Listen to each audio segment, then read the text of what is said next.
예배를 통해 이 시간 하나님을 만나고 하나님을 더 깊이 알아가는 은혜가 저와 여러분 가운데 넘치시기를 간절히 소망합니다. 말씀을 통해 오늘 배움으로 자라는 신앙, 이 제목으로 하나님 주시는 말씀의 은혜를 함께 받기를 원합니다. 여러분, 우리가 살아가는 시대에 이 속도가 정말 무궁무진한 것 같습니다. 너무너무 빨라서 이 시대의 속도를 따라가기가 버거울 정도로 참 빠른 것 같아요. 무슨 말이냐? 배우는 일에 조금이라도 멈춰 있으면은 금방 또 새로운 것들이 나와서 시대의 흐름 속에 따라가질 못해요. 불편하여서 그대로 머물러 있지만은 그대로 불편한 대로 살아가야 되는 그런 형편인 것 같습니다. 예전에 신방하면서 이런 말들을 들었던 기억이 납니다. 요즘에는 배달 음식도 못 시켜 먹겠다고. 무슨 말인가요? 요즘에 전화로 주문 받아서 배달 오는 거 중국집 말고는 이제 없어지는 것 같습니다. 요즘에는 스마트폰으로 앱으로 다 이렇게 이제 주문을 해서 음식을 시켜 먹는데, 이게 젊은 사람들에게는 쉬운 일일지 모르지만 나이가 들어갈수록 이게 참 어렵다라는 거예요. 뭔가 배우는 일에도 주저하게 되고, 그래서 가면 갈수록 원래는 배달 음식 잘 먹었는데 그래서 그런지 요즘에 집밥을 먹으니까 더 건강해지는 것 같습니다 하는 이제 이런 대화를 했던 기억이 나는데, 뭔가 좋은 대화인 것 같으면서도 좀 뭔가 마음에 참 시대를 살아가는데 어렵구나 싶은 그런 마음들이 생각났던 대화였습니다.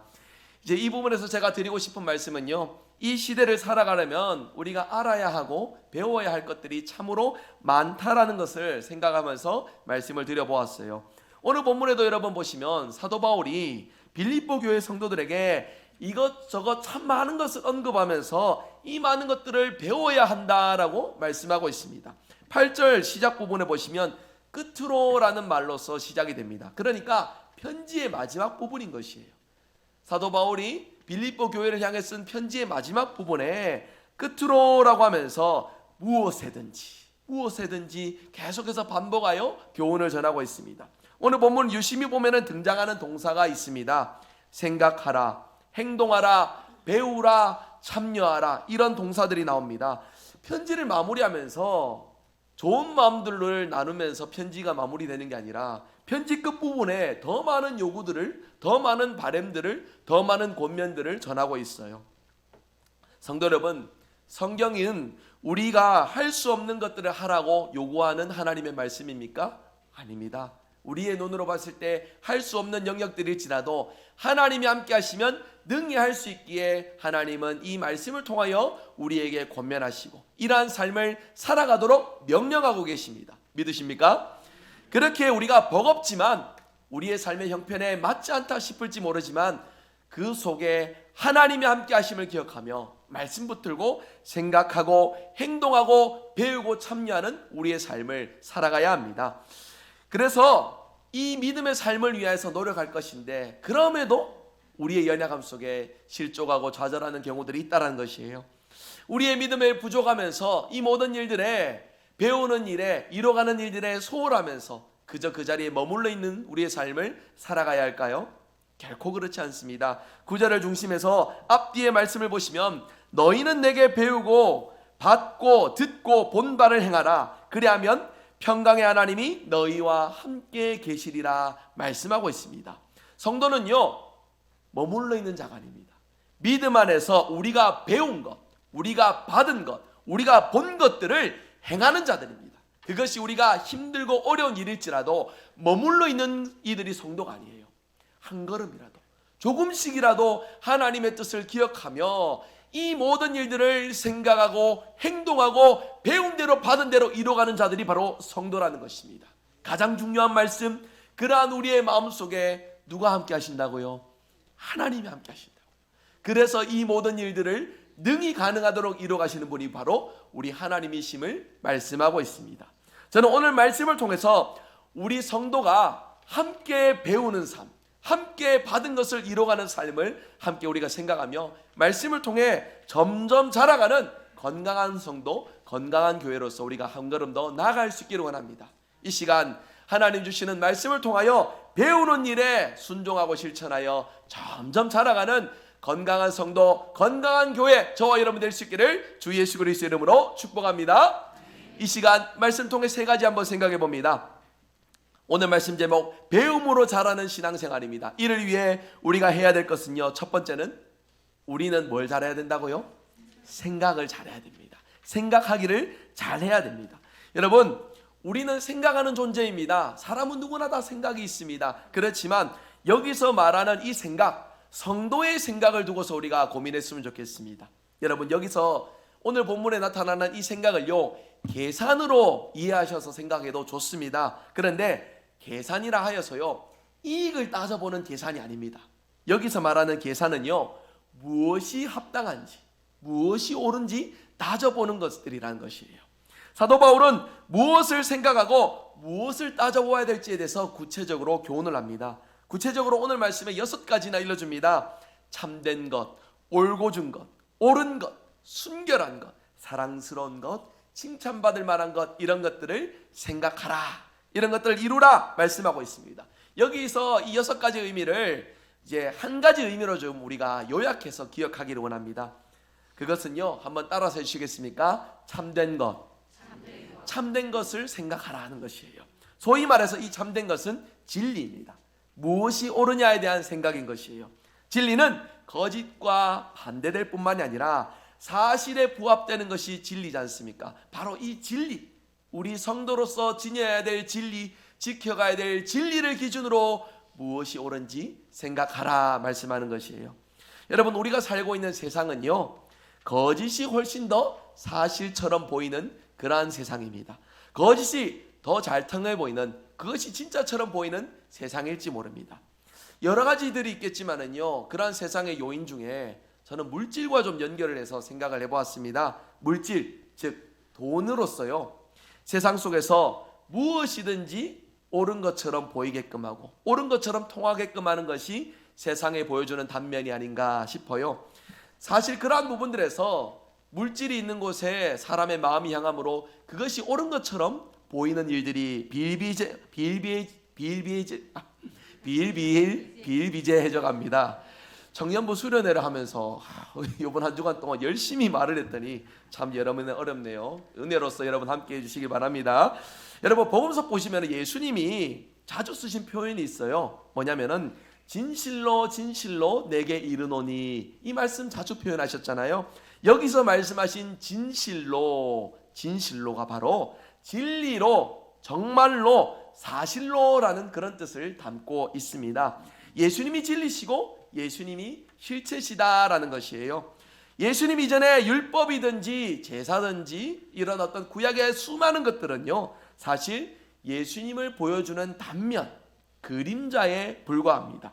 그 모든 것들이 오직 한 분을 드러내기 위해 존재한다라는 것이에요. 그분이 누구십니까? 예수님입니다. 바로 예수님을 통하여서 우리가 생각하고 우리가 무엇이 옳은지를 분별하는 성도로서 살아가야 됨을 오늘 말씀은 우리에게 권면하고 있는 것이에요. 저와 여러분, 예수님을 기준으로 생각하는 자들입니다. 이미 그렇게 살아가도록 부름을 받았습니다. 우리가 앞으로 살아가야 될 모습임과 동시에 이전에 우리의 삶 또한 예수님을 기준으로 생각하고 분별하는 자들로서 살아가도록 저와 여러분을 불러주시고 함께 해주신다, 성경은 말씀하고 있는 것이에요. 여러분, 우리가 그렇게 살아가고 있습니까?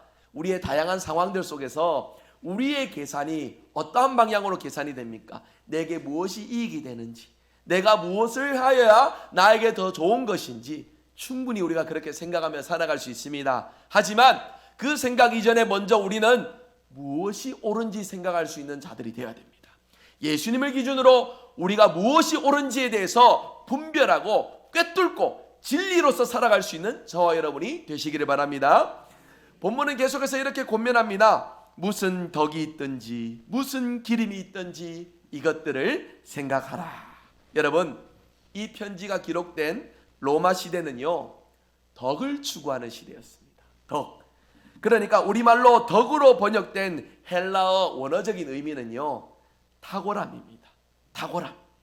그러니까 로마 당시 그 사회의 중요한 그 사회 속의 가치는 탁월함이었어요. 육체적인 탁월함을 추구하기 위해서 경기를 했습니다. 우리가 잘 알고 있는 올림픽처럼요, 기량을 갈고 닦아서 육체의 기능, 그 기량을 갈고 닦아 자랑하고 다른 이들을 압도하는 탁월함을 자랑하는 일들에 그 시대가 이 탁월함의 육체의 가치에 대해서 목말라하고 집중했었습니다. 정서적으로도 탁월함이 있습니다. 그때 당시 시대를 꿰뚫었던 스토아과의 철학사상 4가지가 이렇습니다. 그 4가지 철학사상은 신중함, 절제, 정의, 용기, 이런 어떤 우리의 이념과 우리의 어떤 가치들을 굉장히 소중하게 여겼어요.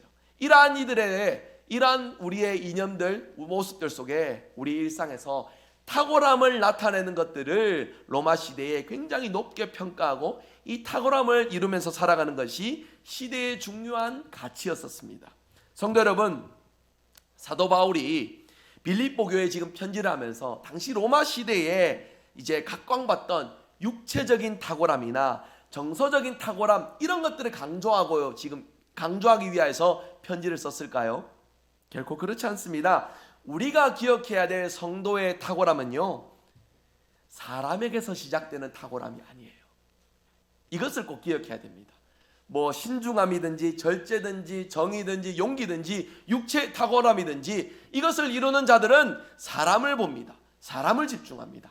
저 사람의 내면을 갈고 닦았더니 저런 귀한 내면의 모습이 있구나, 저 사람의 육체를 저렇게 갈고 닦았더니 저런 특별한 탁월함이 있구나 싶은 이런 것들로서 시선과 마음이 향하는데, 성도와 교회가 추구해야 될 탁월함은 우리에게서 시작되는 탁월함이 아니다라는 것이에요. 이를 위해 베드로전서 2장 9절 말씀을 우리 한번 같이 보겠습니다. 화면 보시며 우리 한번 같이 읽겠습니다. 그러나 너희는 택하신 족속이요 왕같은 제사장들이요 거룩한 나라요 그의 소유가 된 백성이니 이는 너희를 어두운 데서 불러내어 그의 기이한 빛에 들어가게 하신 이의 아름다운 덕을 선포하게 하려 하심이라. 아멘. 아름다운 덕을 선포하게 하려 하심이라. 이를 위하여서 우리가 어떻게 되었습니까? 택하신 족속이 되었습니다. 하나님의 부름을 받은 자들이 되었다라고 성경은 우리에게 말씀하고 있습니다. 부름받은 우리는 하나님의 덕을 전하는 자들입니다. 다시 말해 하나님의 탁월함을 우리의 삶으로 나타내고 증명하는 이들이 누구냐? 바로 성도라는 것입니다. 우리의 성품과 우리의 행실과 섬기는 모든 모습들이 우리 안에서 출발한 것이 아니라 누구를 통해서 시작된 것이라고요? 하나님을 통해서, 하나님의 택하심을 통해서 이 모든 것들을 이루면서 살아가는 자들이 되었습니다. 이제 우리는 이러한 삶을 살아가야 합니다. 베드로후서 1장 4절에서 6절 말씀 우리 화면 보시면 함께 읽도록 하겠습니다. 함께 읽습니다. 이로써 그 보배롭고 지극히 큰 약속을 우리에게 주사 이 약속으로 말미암아 너희가 정욕 때문에 세상에서 썩어질 것을 피하여 신성한 성품에 참여하는 자가 되게 하려 하셨느니라. 그러므로 너희가 더욱 힘써 너희 믿음의 덕을, 덕의 지식을, 지식의 절제를, 절제의 인내를, 인내의 경건을, 경건의 형제 우애를, 형제 우애의 사랑을 더하라. 아멘. 우리가 주님의 그 크신 약속을 통하여, 그 크신 섬김과 은혜를 통하여 우리가 구별된 자, 세상의 덕을 추구하는 자들이 아니라 주님이 기뻐하시는 덕을 따르는 자들이 되었습니다. 그러한 덕을 따르는 모습, 믿음의 덕을 쌓고 그 덕의 지식을 이루며 그 지식 속에 절제를 이뤄가고 절제의 인내와 경건과 형제를 우애하고 사랑함으로써 주님이 기뻐하시는 귀한 내면과 귀한 삶으로 살아갈 것을 우리에게 말씀하고 있는 것입니다. 여러분, 방금 읽으셨던 이 덕의 출발이 무엇입니까? 믿음입니다. 믿음을 통해서 이 일들이 시작된다는 것을 기억한다면 이 덕은 우리 안에서 나는 것이 아닙니다. 하나님이 주실 때에 가능한 것입니다. 믿으십니까?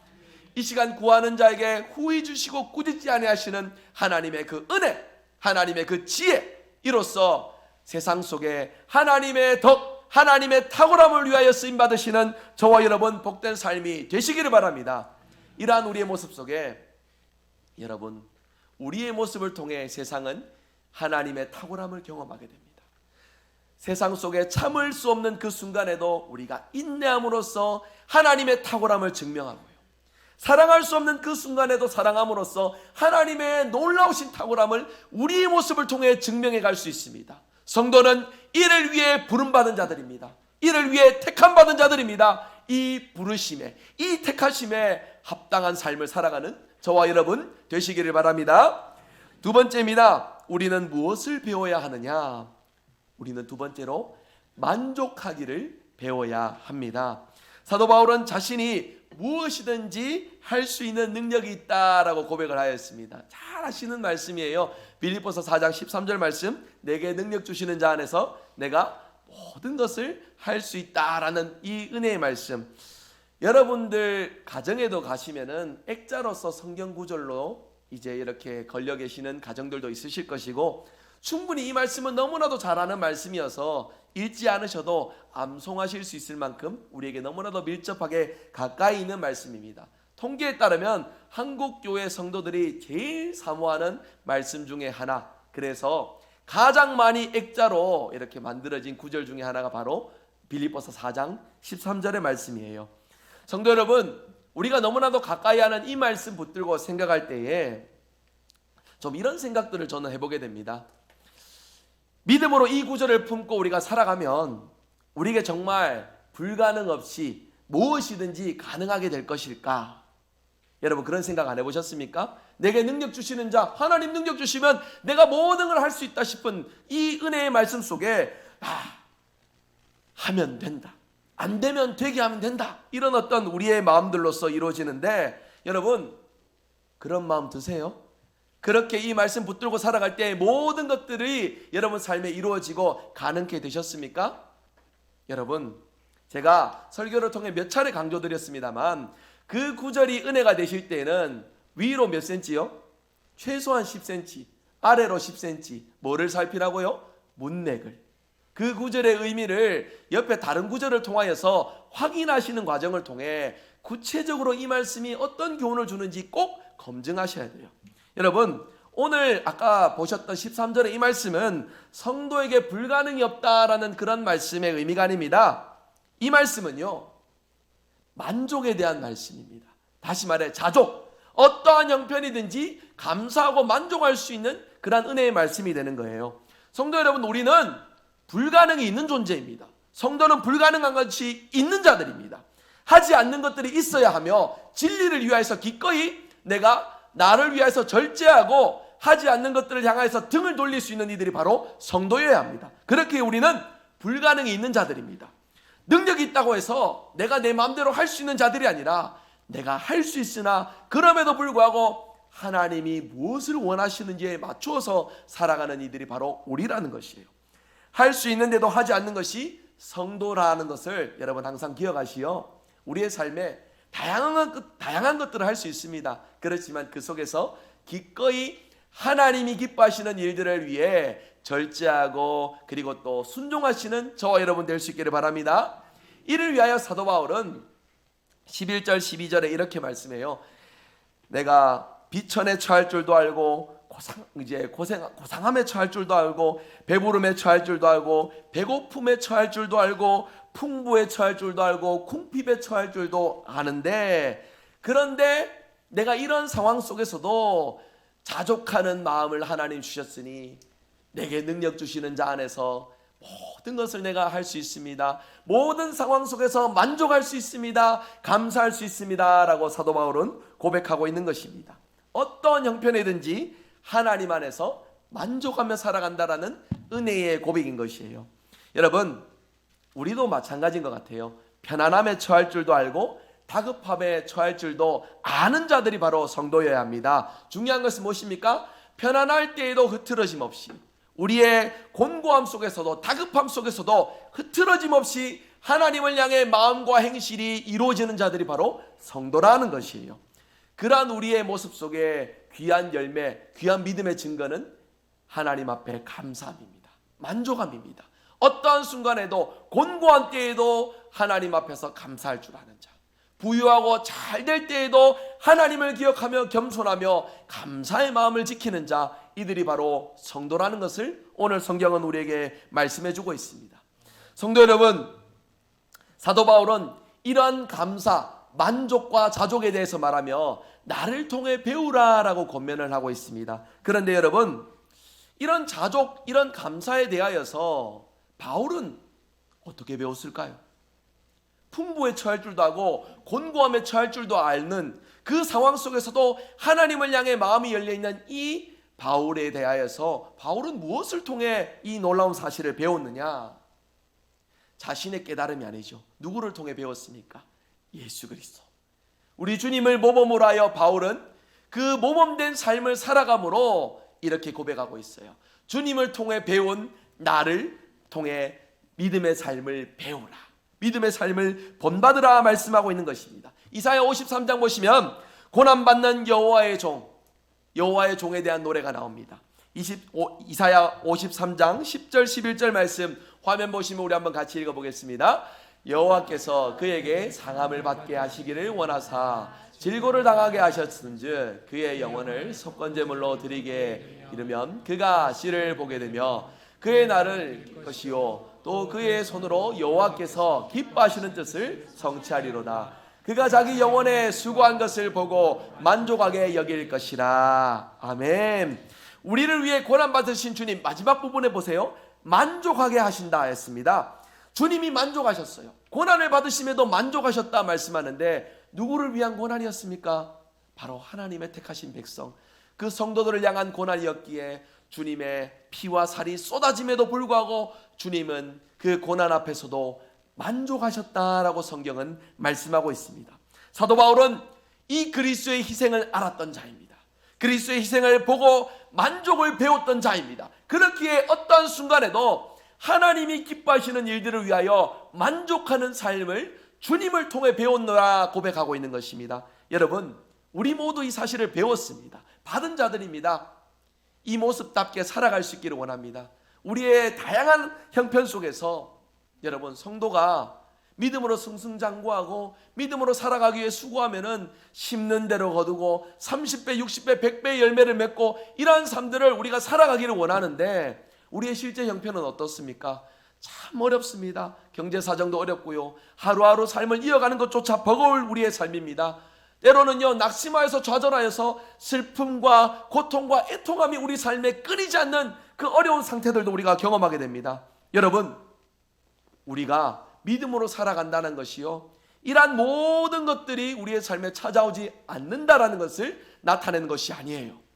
그 모든 어려움들이 찾아올지라도 고난 속에서도 하나님을 통해서 만족하는 자, 고난 속에서도 하나님을 향해 그 마음의 중심이 합하여 하나님의 돌보심을 경험하는 자, 이러한 성도로서 살아가는 자들로 저와 여러분을 하나님이 불러주셨습니다. 믿으시기 바랍니다.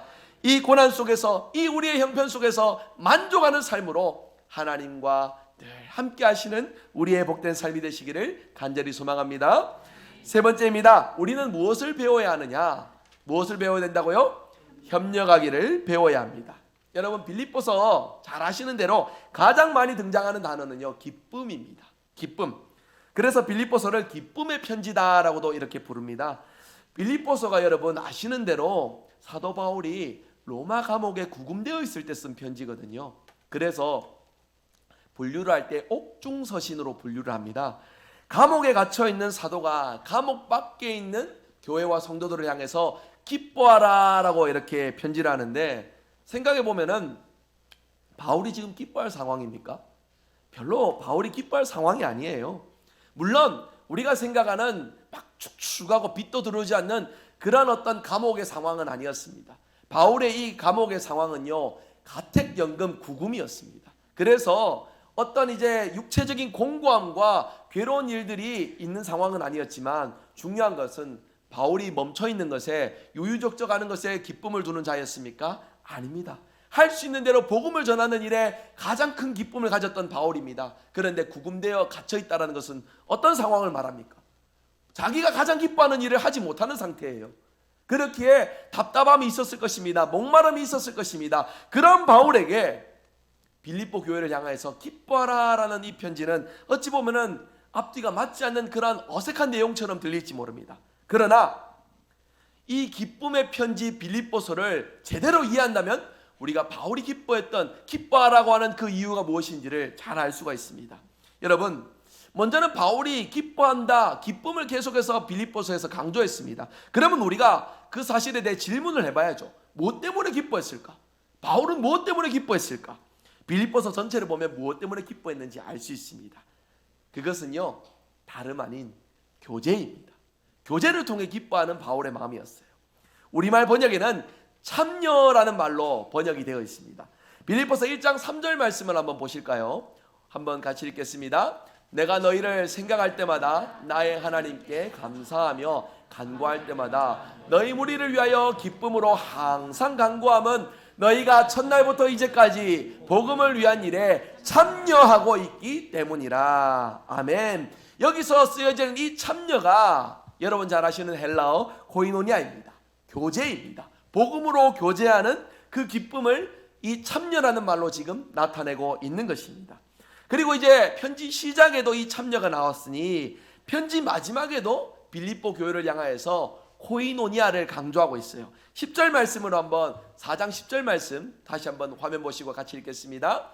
내가 주 안에서 크게 기뻐함은 너희가 나를 생각하던 것이 이제 다시 싹이 남이니 너희가 또한 이를 위하여 생각은 하였으니 기회가 없었느니라. 아멘. 먼저는 생각할 때 빌립보 교회가 바울을 늘 생각했다라는 이 표현에 우리가 주목해 봅시다. 빌립보 교회는 사도 바울의 복음 사역에 동참하기 위해 에바브로디도를 대표로 파송해서 그 손에 바울이 필요한 것들을 들려서 보내 바울을 돕는 일에 힘썼던 교회입니다. 그리고 마게도니아의 지역에 있든지 데살로니가 지역에 있든지 어느 지역에 있든지 바울의 복음 사역에 동참하며 그 바울의 그 귀한 복음 증거에 함께 참여하는 교회였습니다. 무슨 뜻이냐? 협력할 줄 아는 교회였다는 것입니다. 이러한 교회를 향한 사도의 칭찬을 보시기 바랍니다. 18절 한번 보시면요, 18절 함께 읽습니다. 내게는 모든 것이 있고 또 풍부한지라 에바브로디도 편에 너희가 준 것을 받음으로 내가 풍족하니 이는 받으실 만한 향기로운 제물이요 하나님을 기쁘시게 한 것이라. 아멘. 바울을 향한 교회의 협력이 하나님을 향한 향기로운 제물이 되었다라고 말씀하고 있습니다. 그리고 가장 중요한 것은 하나님이 그것을 너무 기뻐하신다라고 말씀하고 있는 것이에요. 사람이 기뻐하는, 바울이 기뻐하는 정도가 아니라 하나님의 기쁨이 된 것이 바로 성도가 이룬 아름다운 협력 교제다라는 것을 말씀하고 있습니다. 복음을 위해 협력하는 것이 가장 귀한 제물이 되는 것이요 하나님을 가장 기쁘시게 하는 일이다라고 성경은 우리에게 분명히 말씀하고 있습니다. 여러분, 이러한 교회의 협력에, 이러한 교회의 교제와 수고에 하나님은 그 빌립보 교회를 향하여서 필요를 채우신다라고 약속해 주세요. 19절 말씀 한번 같이 읽어볼까요? 19절 있습니다. 나의 하나님이 그리스도 예수 안에서 영광 가운데 그 풍성한 대로 너희 모든 쓸 것을 채우시리라. 아멘.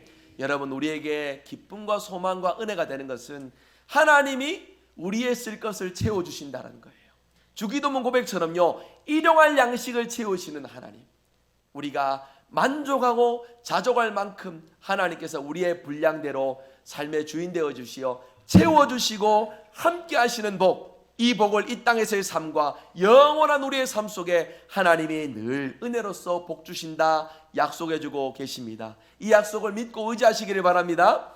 이 땅 살아가면서 우리가 누려야 될 가장 큰 복, 일용할 양식을 채워주시는 하나님의 은혜의 손길을 우리가 누리는 것입니다. 나의 재능과 나의 열심으로 이뤄가는 것이 아니라 하나님이 채워주시는 복, 이 복을 누리는 가장 좋은 방법이 무엇입니까? 복음의 일에 협력하는 것입니다.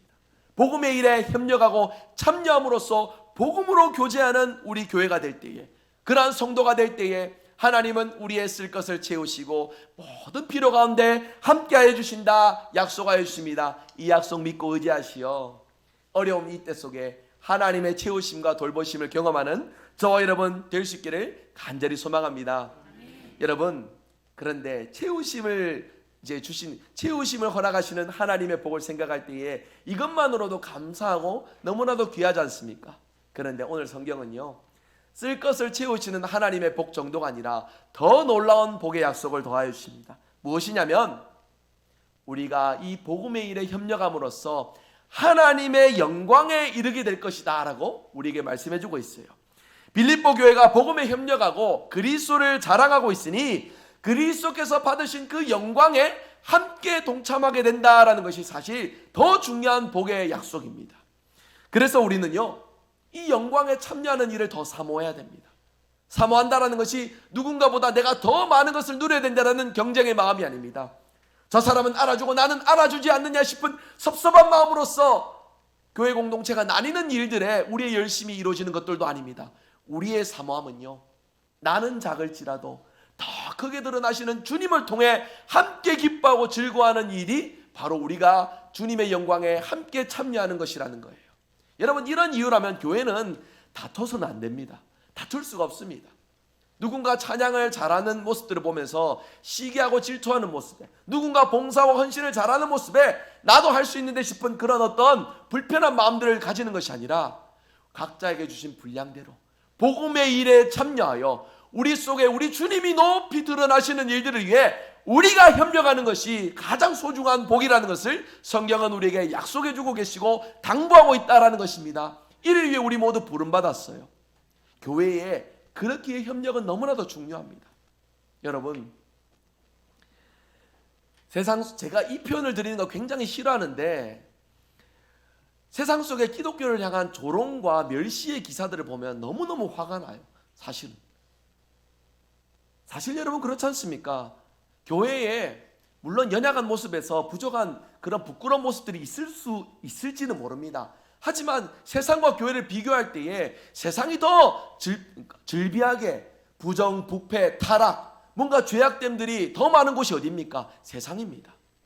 그렇지만 그러한 세상은요, 죄악의 자리에 머물러 있으면서도 자기들의 죄악을 바라보지 못하고 교회의 연약함을 바라봅니다. 그러면서 교회에 조금 문제 있을 때 그것을 두고 심각하게 말하고, 그것을 두고 비난하고 조롱하고 멸시하는 수많은 말들을 쏟아내는데요, 여러분, 이러한 일들의 불편함이 있지만 다시금 주님이 당부하신 이 말씀을 기준으로 생각해 본다면 겸손하게 받아들일 수 있어야 됩니다. 왜 그렇습니까?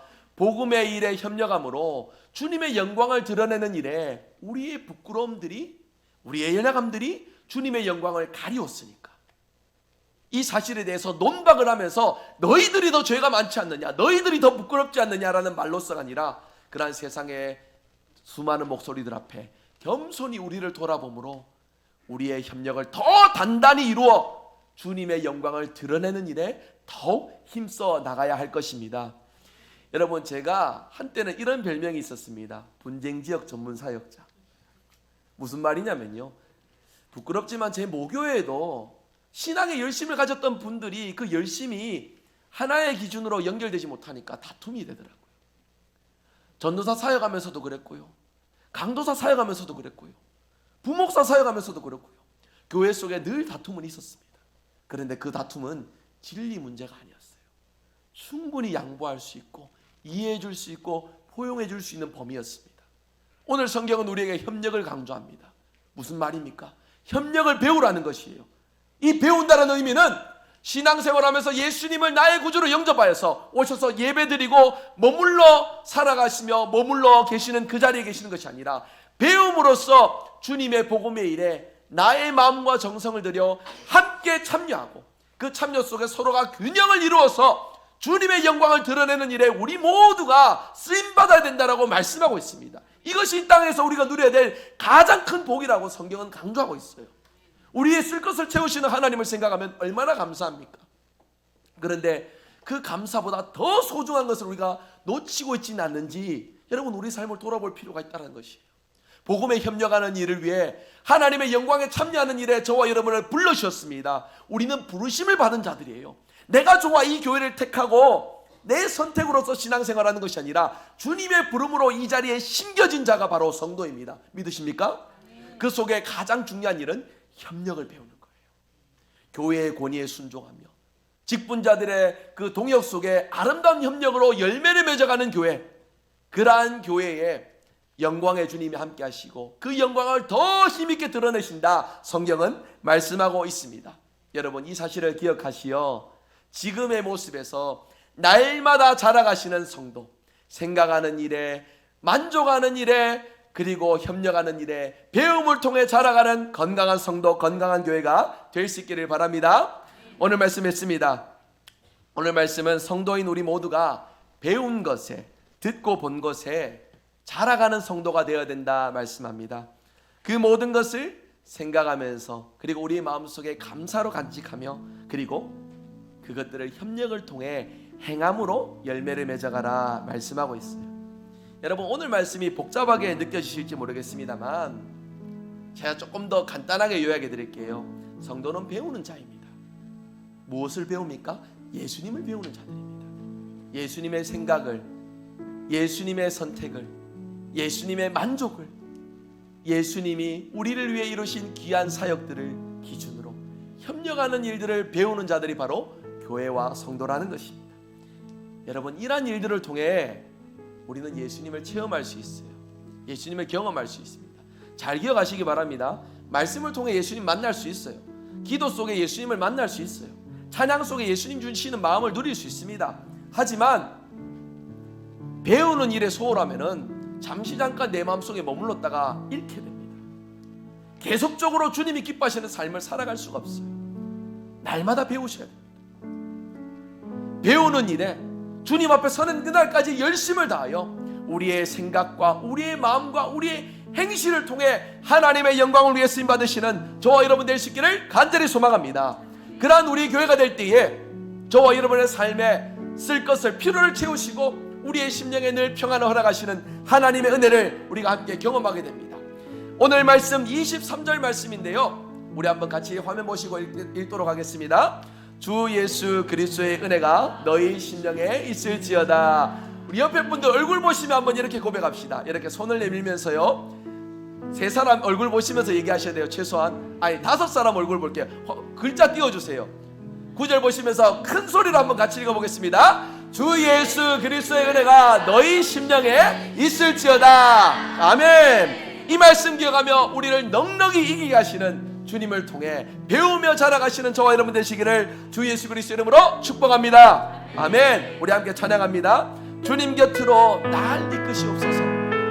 이 사실을 우리가 기억하며 우리 가슴에 손을 얹고 이 찬양 우리 같이 함께 믿음으로 고백합니다.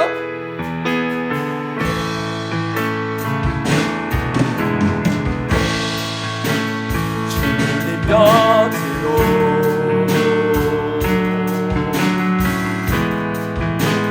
날 이끄소서. 내 모든 것 다 드려 주는 선듣기 원할 나의 참 소망, 나의 참 소망.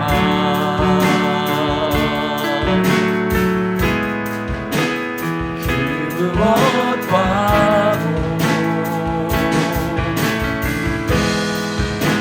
바꿀 수 없는 주 사랑, 그뿐 안에 난 주님의 길로, 주님의 길로 인도한 두 손 들고 고백합니다. 주님만이 나의 모든 것 되십니다.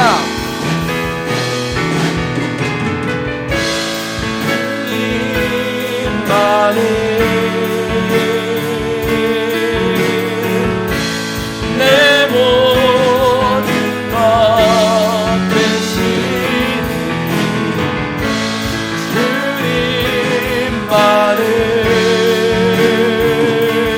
주님만을 더 알게 한 주님만이 내 모든 것 되십니다.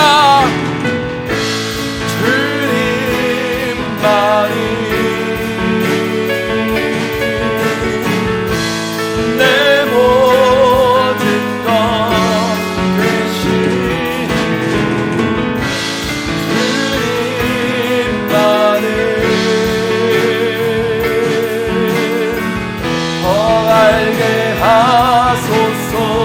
말씀 기억하며 기도합니다. 날마다 배우는 성도가 되게 하소서. 배움으로 자라는 우리의 신앙 되게 하소서. 생각하는 일에, 만족하는 일에, 협력하는 일에 배우고 성장하는 성숙한 성도, 성숙한 교회가 되게 하여 주시옵소서. 오직 우리의 모범 되신 예수님을 기준으로 배우고 성장하게 하여 주시어 그리스도를 배움으로 그 은혜로 넉넉히 우리가 살아가게 하여 주시옵소서. 말씀 기억하며 합심하여 기도합니다. 기도하겠습니다. 하나님 감사합니다. 교회를 통해 배우게 하시며 예수님을 생각하며 예수님을 통해 자라가게 하시니 감사합니다. 믿음으로 함께하며 믿음으로 주의 은혜를 누리는 우리 모든 성도가 되기를 간절히 소망합니다. 은혜 가운데 역사하시고 은혜 속에 배움으로 자라가는 우리 성도가 되어 생각과 우리 마음과 우리 행실로서 주님이 기뻐하시는 은혜를 나타내게 하여 주시옵소서. 복음의 일에 참여하게 하소서. 믿음의 자리 머물러 있는 것이 아니라 날마다 우리의 믿음이 자라가서 기꺼이 복음의 일에 협력하게 하시고 쓸 것을 채우시며 영광스러운 주님의 은혜에 함께 동참하고 참여하는 귀한 은혜 역사가 나타나게 하여 주시옵소서. 이를 위해 생각하게 하시고 이를 위해 하나님 우리의 연약함들을 주께서 보듬어 주시어서 주의 사랑과 은혜로 함께 하시기를 간절히 소망합니다. 우리의 모범 되신 예수님을 기준으로 생각하기를 원합니다. 마음을 먹기를 원합니다.